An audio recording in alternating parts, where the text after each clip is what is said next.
नमस्कार दोस्तों, स्वागत है आपका कुरुक्षेत्र दर्शन के पार्ट 3 में। और पार्ट 1 और 2 में आपने देखा कि मैंने वहाँ पे यात्रा की ब्रह्म सरोवर की, और साथ ही में हम लोग गए ज्योतिसर। ज्योतिसर वही स्थान है जहाँ पे भगवान श्री कृष्ण ने अर्जुन को गीता का उपदेश दिया। और इसी तरह पार्ट 3 में आज हम लोग आ चुके हैं अभिमन्युपुर, जहाँ पे वीर अभिमन्यु का जो था वध हुआ था महाभारत के दौरान।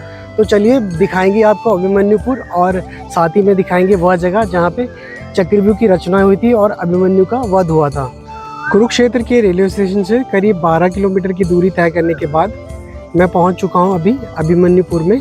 और पहले जो इस गांव का नाम था वो था आमीन, लेकिन अभी भी लोग इसे आमीन के नाम से बुलाते हैं, ना कि अभिमन्युपुर के नाम से। तो अगर आप कभी भी आते हैं यहाँ पे तो आपको आमीन ही बोलना सही रहेगा, कि अगर आप आमीन बोलते हैं तो आपको कोई भी आसानी से बता देगा। अब हम लोग पहुँच चुके हैं उस स्थान पे जहाँ पे चक्रव्यूह की रचना हुई थी और वीर अभिमन्यु का जो था महाभारत के दौरान वध हुआ था। तो ये सामने आप देख रहे हैं वीर अभिमन्यु की जो प्रतिमा है ये लगी हुई है।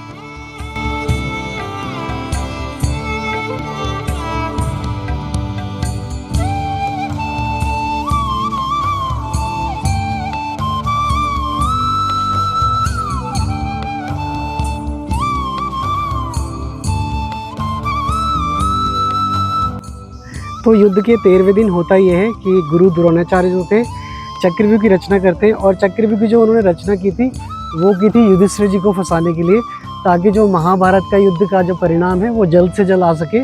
लेकिन होता क्या है कि जो चक्रव्यूह को तोड़ना अर्जुन को आता था और साथ ही में अभिमन्यु जी को आता था। तो क्या हुआ कि युद्ध के दौरान लड़ते लड़ते जो अर्जुन थे वो युद्ध क्षेत्र से कहीं दूर चले जाते हैं और बसते हैं यहाँ पे अभिमन्यु, जो सिर्फ चक्रव्यूह को तोड़ना जानते थे। तो होता क्या है कि युद्ध के 13वें दिन जब अभिमन्यु जी थे वो चक्रव्यूह में एंटर करते हैं, तो मुख्य द्वार पे क्या है जयद्रथ खड़े होते हैं।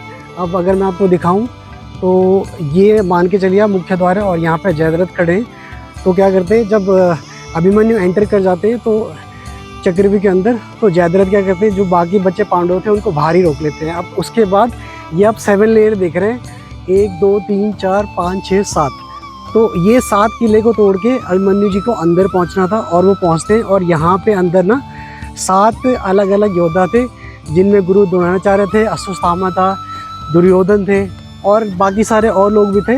तो ये क्या करते हैं कि जब अभिमन्यु जो थे वो लास्ट किले में पहुँचते तोड़ते तोड़ते, तो उनको क्या था, चक्रव्यूह के अंदर जाना आता था लेकिन उसको भेदना नहीं आता, उससे बाहर निकलना नहीं आता था, वो सिर्फ अर्जुन जानते थे। अब इसके पीछे का क्या कहानी थी कि होता ये कि एक बार जो थे अर्जुन सुभद्रा जी जो उनकी पत्नी थी उनको चक्रव्यूह को तोड़ने के बारे में बता रहे होते हैं। और उसी दौरान क्या होता है कि सुभद्रा जी के गर्भ में होते हैं अभिमन्यु, और अभिमन्यु जो थे ये चीज़ सुन लेते हैं कि किस तरह चक्रव्यूह को तोड़ा जाता है। लेकिन जब चक्रव्यूह से बाहर निकलने की बारी आती है वो सुनाने लगते हैं, तो जो सुभद्रा जी थी उनको नींद आ जाती है, और जिसके कारण अभिमन्यु जो थे आधा भाग सुन पाते हैं कि चक्रव्यूह में आप कैसे एंटर करेंगे, लेकिन उन्हें बाहर आना नहीं आता था। इसीलिए ये हुआ कि वो चले तो गए थे अंदर लेकिन बाहर नहीं आ पाए, और इसी दौरान धोखे से उन्हें सारे जो 7 के 7 योद्धा थे उन्होंने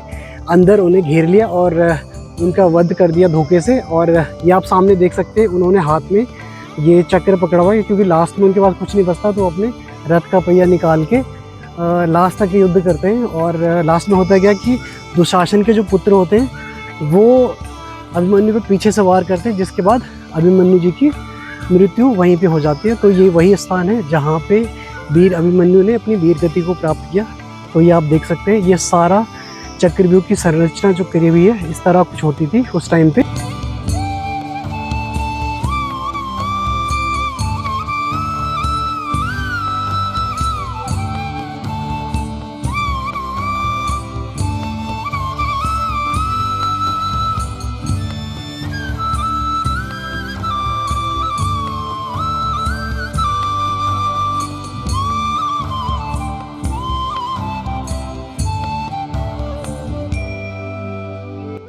अब अभिमन्युपुर पहुंचने के लिए आपको क्या करना पड़ेगा, अगर आप रेलवे स्टेशन से बाहर निकलते हैं तो इसकी दूरी है करीब 12 किलोमीटर। अब जैसे मैंने पहले ब्लॉग में बताया था आपने कि यहाँ पे जितने भी घूमने की जगह है ना, उनकी जो दूरी है लगभग 10 से 12 किलोमीटर के बीच में है।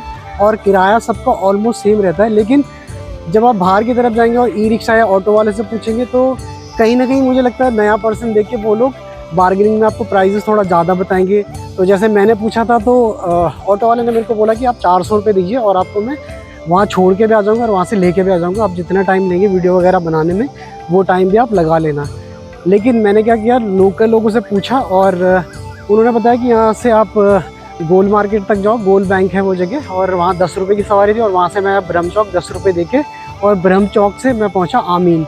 अब इसे वैसे अभिमन्युपुर के नाम से जाना जाता है, लेकिन लोग अभी भी इसका जो पुराना नाम है आमीन, इसको उसी नाम से जानते हैं जहाँ पे ये अभिमन्यु का किला बना हुआ है। तो आप इजीली 50 रुपीज़ में यहाँ पे अगर ई रिक्शा से आते हैं तो आप आराम से पहुँच जाएंगे। लेकिन अगर आप पर्सनल बुक करेंगे तो प्राइजेस कहीं ना कहीं आपको ज़्यादा बताएंगे। तो सामने ये अदिति वन है और अभी अभिमन्यु किला घूमने के बाद हम लोग अदिति वन में भी जाएंगे। और ये भी एक तीर्थ है और यहाँ पे सूर्य कुंड है जहाँ पे भगवान सूर्य का जन्म हुआ है। तो अब जाएंगे इसके बाद वहाँ पे। तो ये आपने देख ही लिया है, ये वही स्थान है जहाँ पे चक्रव्यूह की रचना हुई थी युद्ध के 13वें दिन, और यही वो स्थान है जहाँ पे वीर अभिमन्यु को वीर गति प्राप्त हुई थी, उनका वध हुआ था और उनकी मृत्यु यहीं पे। अभिमन्यु का किला देखने के बाद अभी हम लोग आ चुके हैं अदिति वन में, और अदिति वन वही जगह है जहाँ पे माता अदिति ने सूर्य भगवान को पुत्र के रूप में पाने के लिए यहाँ पे तपस्या की थी।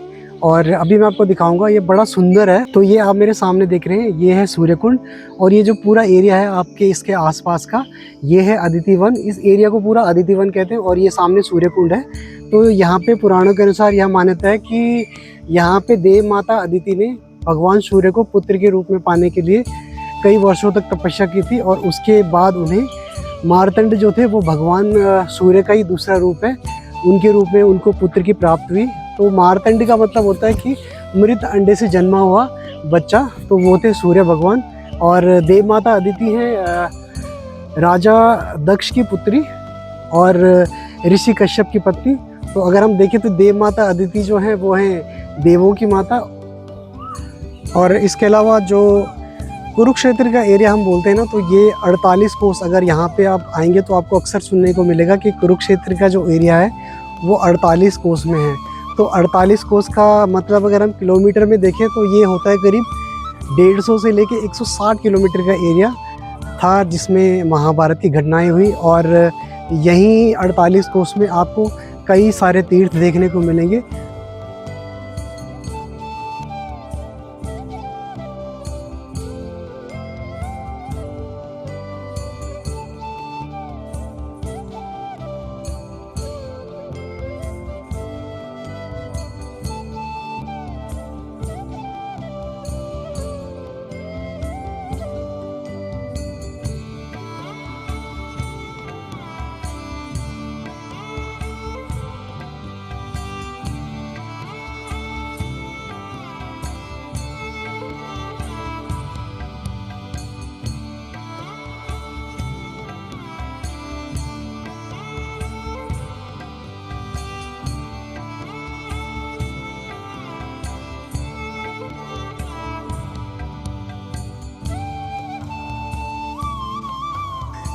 तो अभी हमने दर्शन किए वनखंडी महादेव के, और ये मंदिर भी जो यहाँ पे अदिति वन के परिसर में है, ये भी काफ़ी पुराना मंदिर है। और कहा जाता है कि प्राचीन काल से ही जो वनखंडी महादेव का मंदिर है यहाँ पर स्थित है, और यहाँ पे जो शिवलिंग है वो भी काफ़ी प्राचीन है।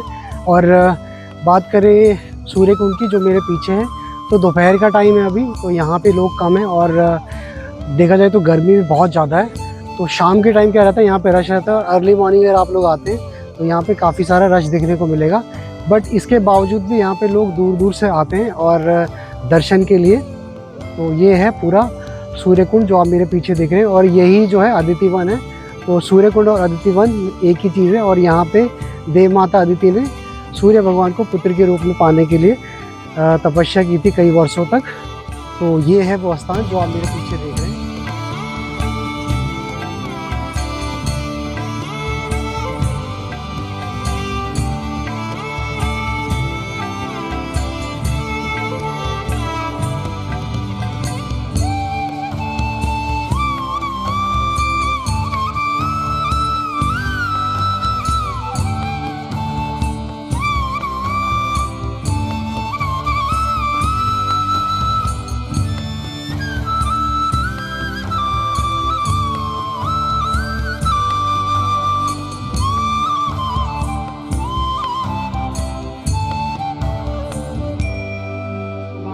अगर बात करें ना तो महाभारत के युद्ध के बारे में अक्सर लोग इतना ही जानते हैं कि महाभारत का युद्ध जो था 18 दिन चला था, लेकिन उसके बाद क्या हुआ था, पांडव कहाँ गए और कौरवों का क्या हुआ, हस्तिनापुर का क्या हुआ, जिसके बारे में इतना सारा कुछ किया गया।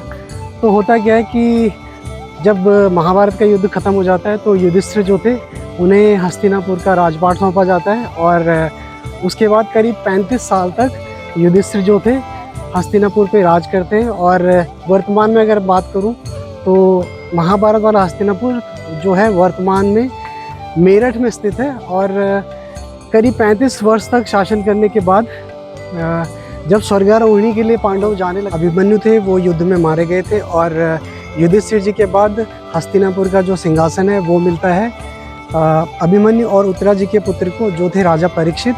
और राजा परीक्षित के बाद जो हस्तिनापुर का सिंहासन है वो मिलता है उनके पुत्र जन्मेजय को। तो ये था कुरुक्षेत्र दर्शन का पार्ट 3, जिसमें हमने दर्शन किए अभिमन्यु किला के और अदिति वन के। और इसी के साथ हम लोग करते हैं कुरुक्षेत्र दर्शन का पार्ट 3 एंड, और मिलेंगे आपसे एक नई डेस्टिनेशन और एक नए टेस्ट के साथ।